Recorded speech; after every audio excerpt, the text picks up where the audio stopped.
Hey everyone, day 14 of the Gospel of Mark Reading Challenge, and today I want to bring up the prophecy that we find in Mark 13. And I'd like to read the first 4 verses of Mark 13.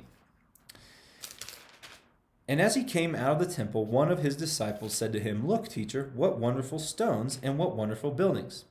And Jesus said to him, "Do you see these great buildings? There will not be left here one stone upon another that will not be thrown down."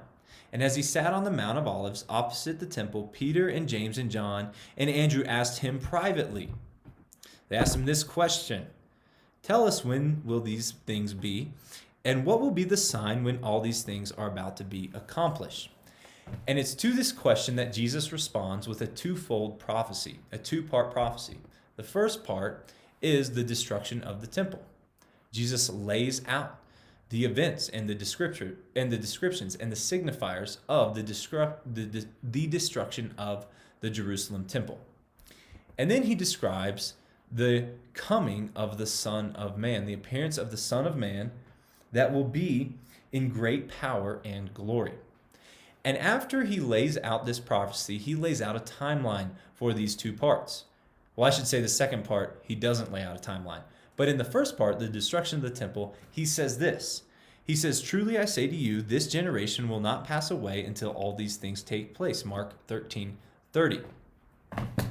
In the destruction of the temple, Jesus prophesied that this would happen within one generation. And that's exactly what happened. Within 40 years, Rome, the Emperor Vespasian, through his son Titus, came into Jerusalem and destroyed the temple. They devastated the temple. It was completely demolished, just as Jesus said.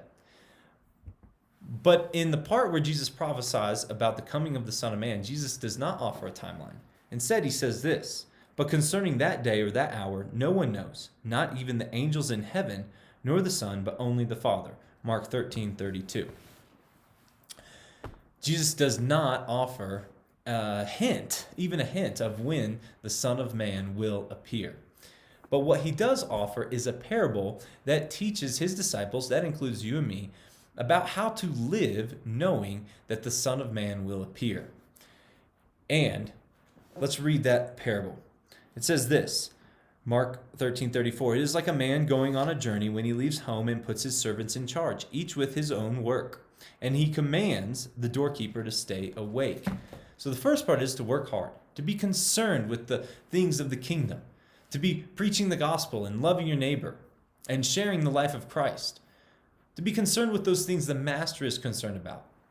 Because even though we don't know when the master will return, when the Son of Man will return, when he does return, we don't want him to find us being lazy. We don't want him to find us being careless. We want him to find us being faithful and concerned with the things that he has entrusted us, with the things that he has entrusted to us, I should say.